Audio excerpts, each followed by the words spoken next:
નમસ્કાર વિદ્યાર્થી મિત્રો, હું મુખ્યાણી લક્ષ આપ સૌનું મેથેમેટિકલ બોયમાં હાર્દિક સ્વાગત કરું છું. તો મિત્રો, આજે આપણે લોકો શીખવાના છીએ સ્ટાન્ડર્ડ 9 ચેપ્ટર નંબર 5 યુક્લિડની ભૂમિતિનો પરિચયનું સ્વાધ્યાય નંબર 5.1 નો પ્રશ્ન નંબર 3. તો મિત્રો, પ્રશ્ન નંબર 3 માં આપણને આપ્યું છે કે નીચે આપેલા બે પૂર્વધારણાઓ પર ધારણાઓનો વિચાર કરો. એટલે કે અહીં જે આપણને જે બે પૂર્વધારણાઓ આપી છે, શું તેમાં કોઈ અવ્યાખ્યાયિત પદ છે, શું તે પૂર્વધારણા સાચી છે અને શું તે પૂર્વધારણા યુક્લિડની પૂર્વધારણા છે કે નહીં તે આપણે જોવાનું છે. તો ચાલો આપણે તે લખીએ. તો સૌપ્રથમ અવ્યાખ્યાયિત પદો. તો પૂર્વધારણાઓમાં અવ્યાખ્યાયિત પદો છે. અવ્યાખ્યાયિત પદોમાં આપણને મળે છે બિંદુ.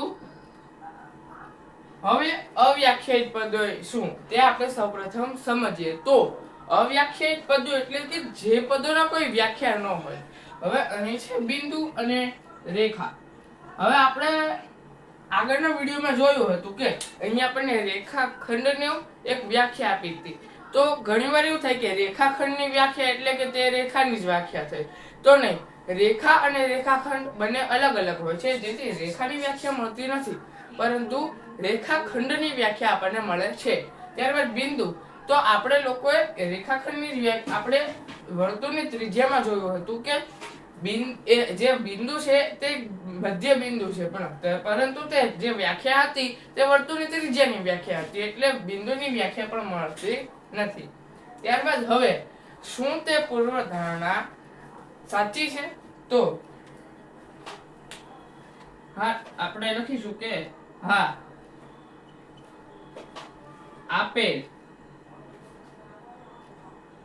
પૂર્વધારણાઓ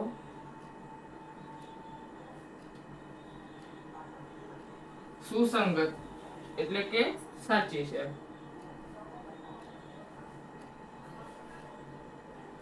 હવે ત્યારબાદ આપણને આપ્યું છે કે શું તે પૂર્વધારણાઓ યુક્લિડની પૂર્વધારણાઓ છે?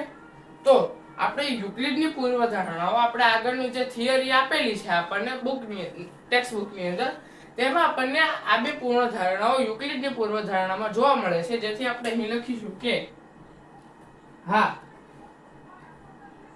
આપેલ પૂર્વધારણા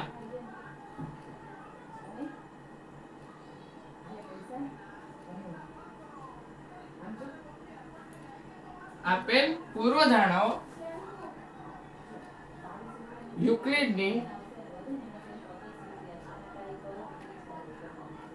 પૂર્વધારણાઓમાંથી છે.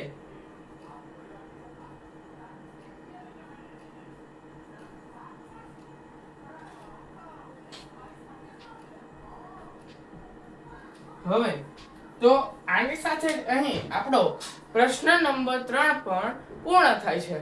તો જો તમને મારો વિડીયો ગમ્યો હોય તો મારા વિડીયોને લાઈક કરજો, શેર કરજો, મારી ચેનલને સબસ્ક્રાઇબ કરજો અને નોટિફિકેશન બેલને ઓન કરજો, જેથી મારા વિડીયોના તમામ નવા નોટિફિકેશન સૌપ્રથમ આપ સુધી પહોંચી શકે. ધન્યવાદ.